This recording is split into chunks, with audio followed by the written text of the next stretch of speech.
What's up, guys, and welcome to the epic conclusion of the 2025 Brewport Open. Once again, I'm David Fleck, and joining me in the booth, 2024 Greater Hartford champion, still a champ, Matt Geffert.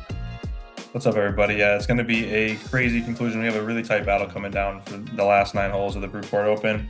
I think we're all separated by 2 strokes. As always, shout out to Brewport for throwing down and making this event amazing. Yeah, so we have myself and Kyle at the top, 12 down, and we have RJ and Dave tied up at 10.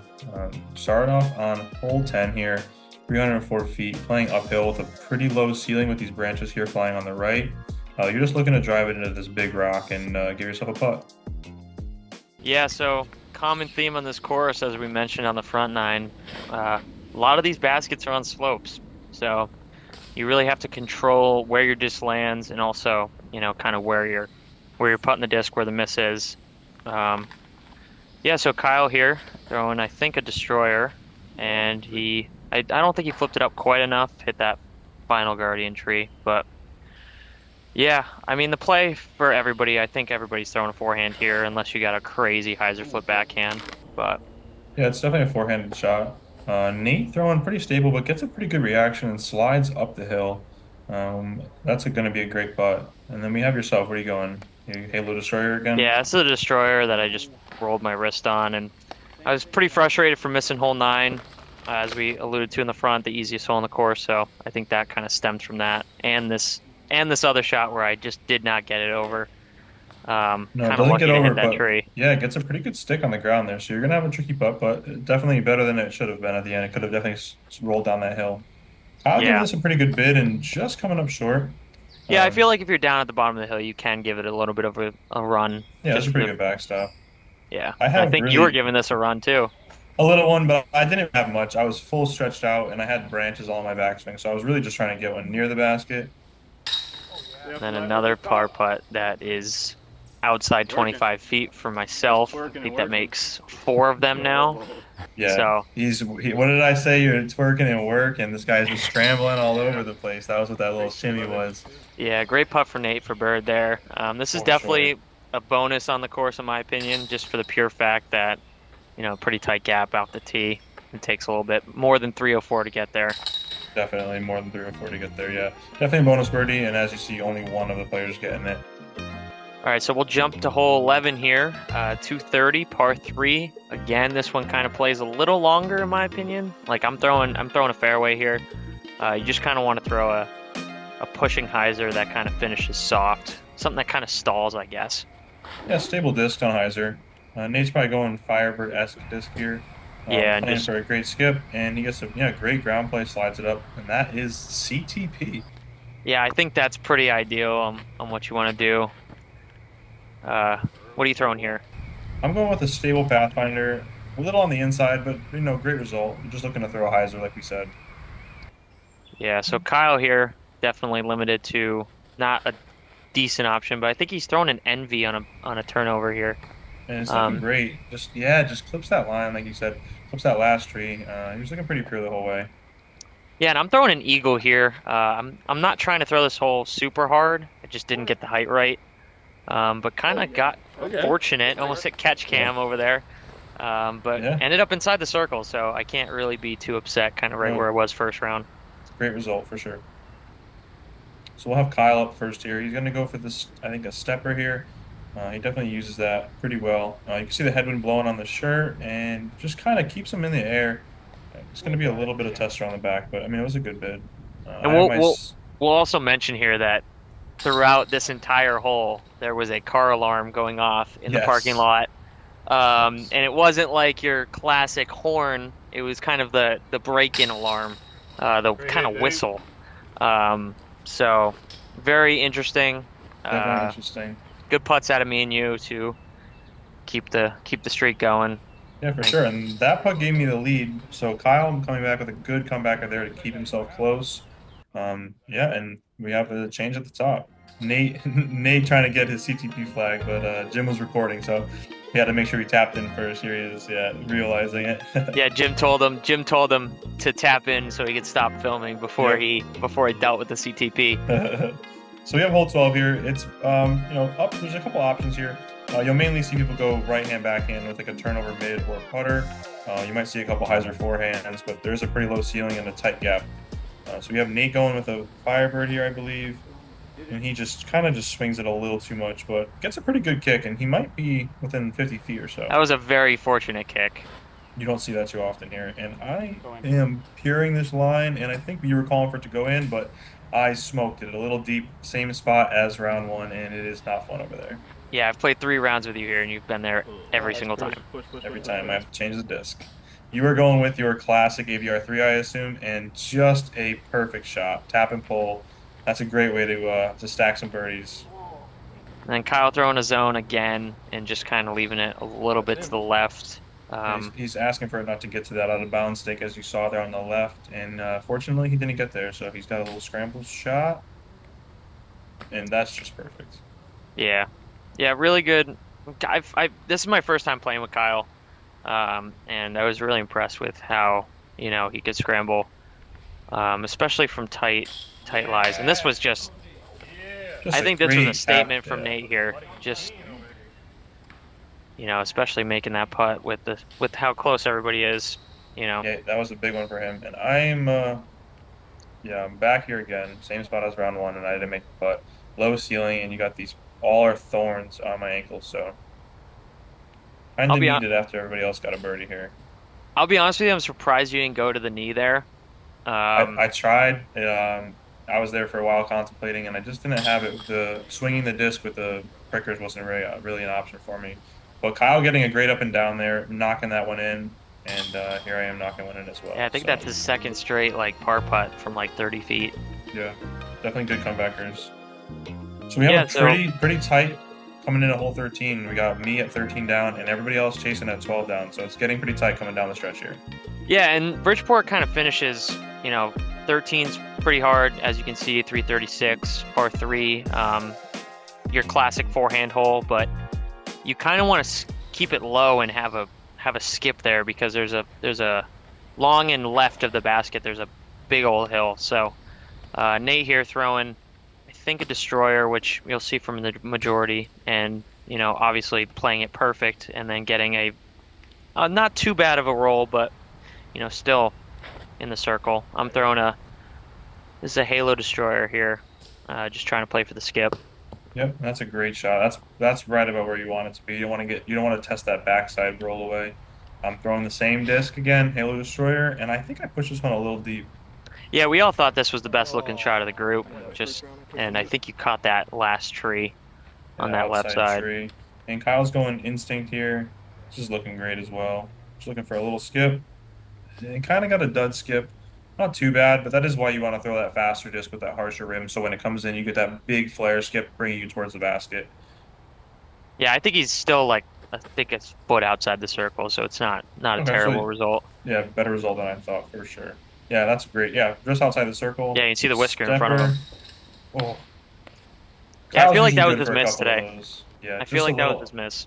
A little undercommitted, but he's usually good for all of those. And Nate is stacking them, guys. He is stacking them, and he is charging. He is now tied for the lead. I think that's 6 in a row for Nate. I don't think did he miss hole 8?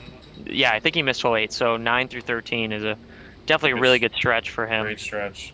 And Dave, again, birdie tied for the lead. It's getting tight, guys. That is 3-way tie for first place now. Yeah, with Kyle 1 back, and I think RJ was also 1 or 2 back at this point.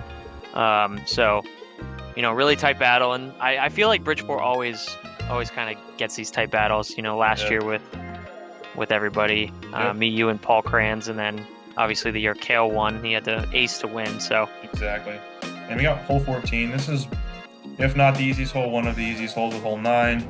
You're 352 par 4. You're looking to just throw a hyzer here, like Nate. Nate's throwing a little hyzer flip, and this is looking good. Just kind of sneaking through the gap, but this is right where you want to be. You want to get up to that last tree, so you can get a pretty easy up and down. Yeah, we'll also mention there's a Mando on the left side, so you have to go right of that line of trees. Yep. And you're throwing a little early here, but this is going to be pretty favorable. You're getting a good skip up the hill. Yeah, there's lines in there. Yep, you're just kind of looking to throw that hyzer in there. This is pretty easy. And I'm getting a little aggressive here, and I shanked one. I was looking to get a skip up the hill, but I didn't get that, so I will be scrambling for sure. Yeah, I feel like with the basket placement on this hole, if you get to like 70 or 80 feet, I feel like you can, take a zone maybe and try to forehand it in or just Exactly. run the Yeah. putt. So, You can get a look for sure. And Kyle just throwing a smooth leopard 3. He's a little shorter than where you want to be, but it'll still work, like we said. what do you got in here? Anything? I got pretty much nothing. I'm trying to throw like a spike hyzer pushing wraith into that path you see there and get a long putt, but I pushed it a little long. Kyle looking for just a hyzer zone, but I think he just kind of got bad footing there and he tugged it a little wide. So we're not looking too good out of the out of our card here. Dave's gonna show us the way though. Just a nice forehand up there, right at that half a tree, and that's about 5 feet away. Yeah, I feel like that stump's a good aiming point. I mean, obviously you don't want to land on it because that's rollaway city, but Yeah, but that's Nate a with good, a great Nate with shot. another just classic way to play the hole. I feel like the last 5 or 6 holes, Nate's just played them to perfection. Yeah, we all thought Kyle made that putt there. It was a great spinner from out of the tree line, but just swung it a little wide. Dave taking his time here as he should. This is to take the lead and a great birdie there. Yeah, I kind of like to take my routine, anything outside 10 feet, just kind of go through the full routine just to make sure I don't rush anything. Yeah, especially down the stretch, you can't waste any. So we have new leaders again. We have Nate and Dave taking the two-way tie for the top. And then hole 15. This hole is another eagleable par 4. That is 453. You kind of want to throw, for a right-handed backhand player, throw like a flip up that flips late, but not a ton. That kind of comes back and kind of lands in this ditch. I've seen people eagle this. I've seen people kind of eagle it on the left side there. But yeah, we'll see what Nate's got for us. He's throwing, I think that this is his KJ T-Bird again, the same one he threw on hole 6, and just getting a really good reaction. And I mean, there's lines down there. There's a little bit of a ditch down there, but he should be still fine. And what are you throwing here, Dave? So this is a T-Bird 3 that I put in my bag the day before the tournament because I needed something a little flippy. And That is just perfect, my man. That is perfect. You said you weren't going for it, but you got the perfect flip, and it drove, got a good pushing skip, and you're going to be just outside the circle for an eagle putt, and to really put a staple on this tournament. When I stepped up, and we'll see where the shot lands, but I was thinking to myself, just put it in the middle. You gotta just put it in the middle because I poured it first round, so I just want to get the birdie and get off the hole. What are you throwing here? I think I chose the wrong disc for sure. I threw the FD3 and I just missed that tree. Hitting that tree would have been perfect, but I smoked it. I got a crazy big flare skip and I'm down by the next hole's tee, so that's going to be an interesting one from here. Kyle's got that blue zone as always in his hand, and he's looking to flex this one over, and it just missed that tree, but he's still got a pretty favorable kick, and he's down in the ditch for a putt. Yeah, Nate's so close he can just jump putt up into the ditch. I mean, that's Nate kind of is- the perfect way yeah. to play the hole. He's so good with that. You can see the basket off to the left side of my head there.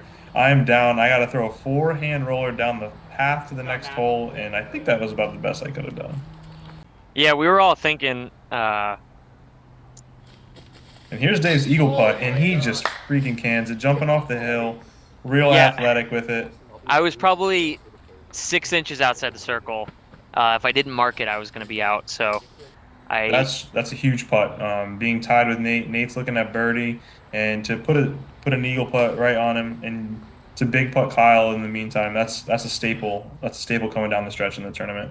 yeah, I really didn't expect to get an eagle there because, like I said, I just wanted to put it in the middle. And that, I mean, outstanding par from yourself there. I mean, we all kind of went over and looked at your lie after your second shot, and we were all dumbfounded on how you got up and down there. We had no idea how good that forehand roller really was.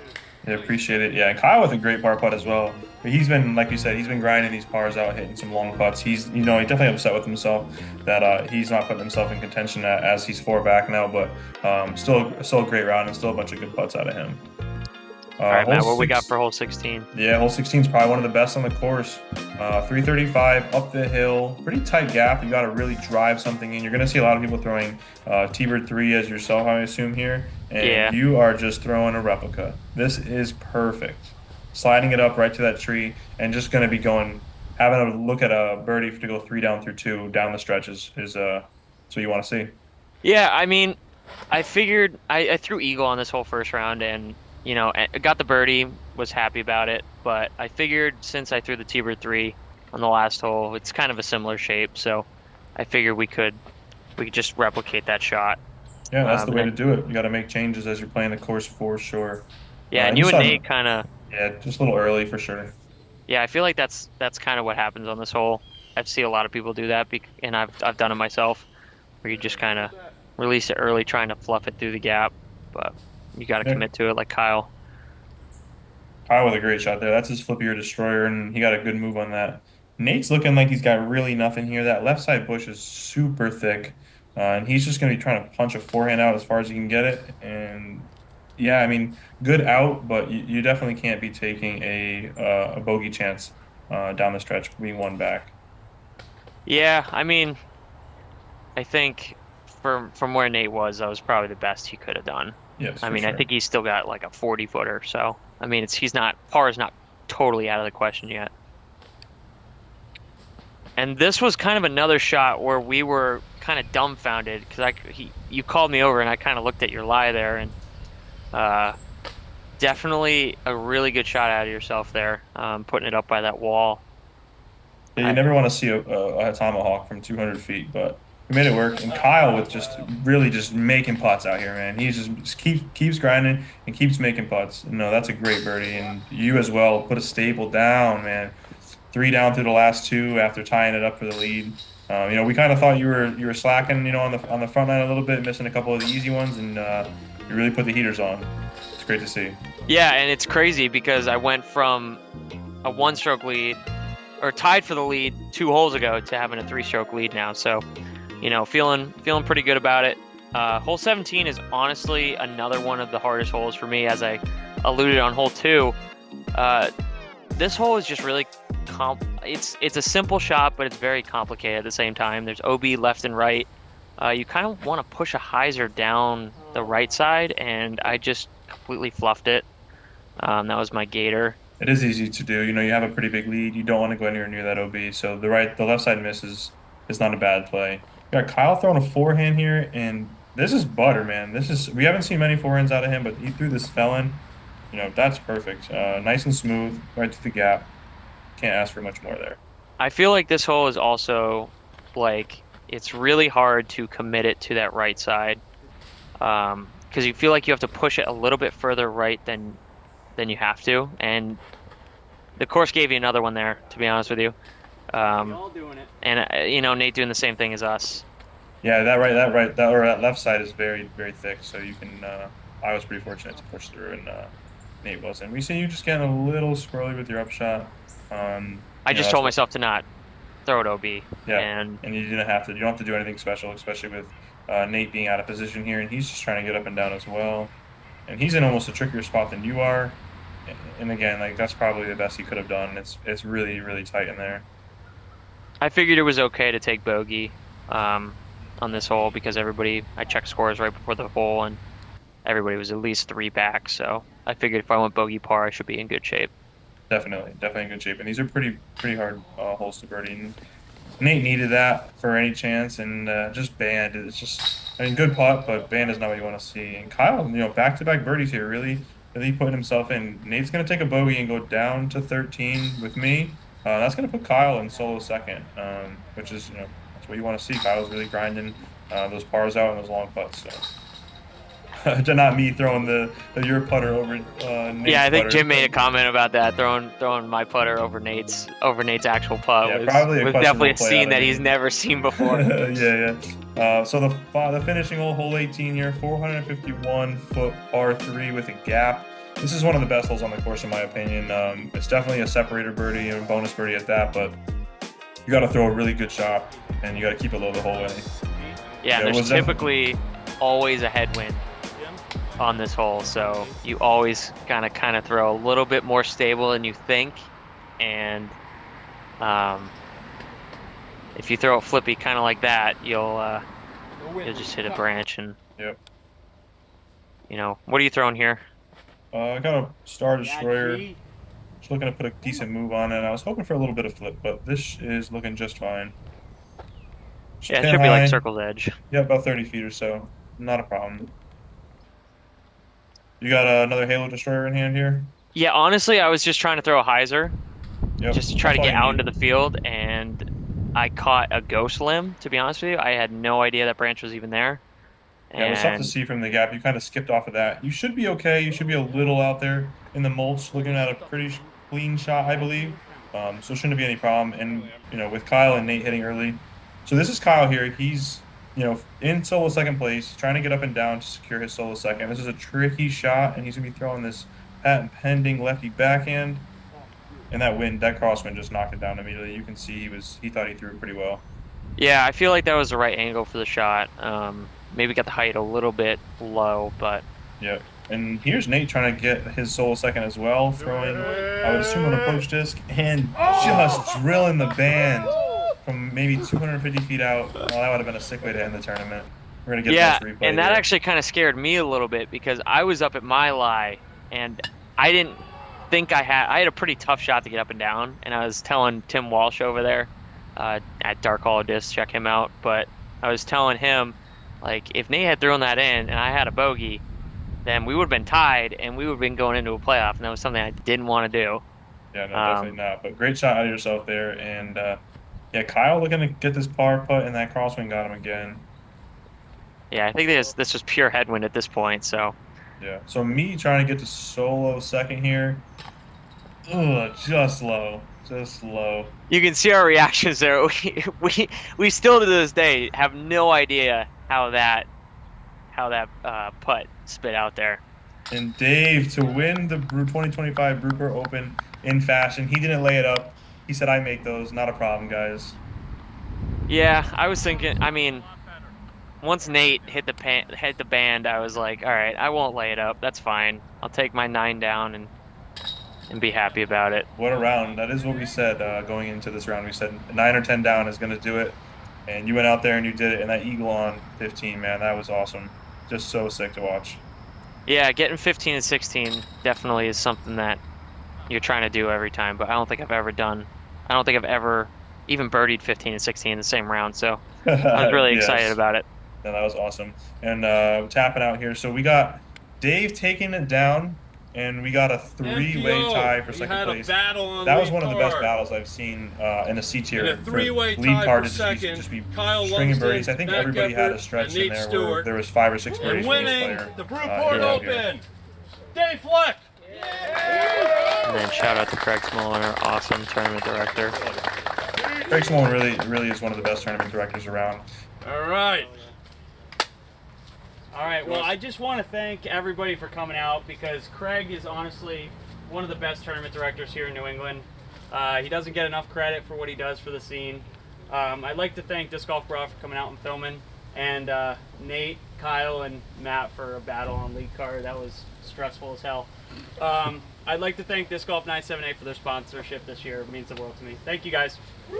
Dave right. also eagled hole 15 with the Shout out to Geffert Craig again for always putting on great Thank you all for tournaments. coming out. I I appreciate feel all like of your support. even though the Brewport Open is a C tier, it's been a B tier in years past, and this is always something that I always try to make one of his events every year, just for the pure fact that he's doing great things in Connecticut disc golf, and I don't think he really gets the credit for it. So we'd like to also thank some sponsors. We got Brewport Brewing, of course, Dave Condon at And How for doing the graphics and the disc artwork. We'll do Devin Coughlin for the trophies as well. They were really nice splatter painted canvases. And then also the Black Hole for making the course look awesome. The course looked in the best shape it's ever been in, so we're really, really excited and thankful for them for always keeping the course up. Appreciate you, Dave. It was great getting in the booth with you for the first time and doing some commentary. And shout out to Jim with Disc Golf Brah. He's coming back and he's doing great things out here. So shout out to him and shout out to his team. All right, so that's going to do it for the 2025 Brewport Open. We'll hope to see you guys next year for the 2026 Brewport Open. We're both going to come back for the title, so we'll I hope to be battling with you soon, brother. yeah, we can't wait.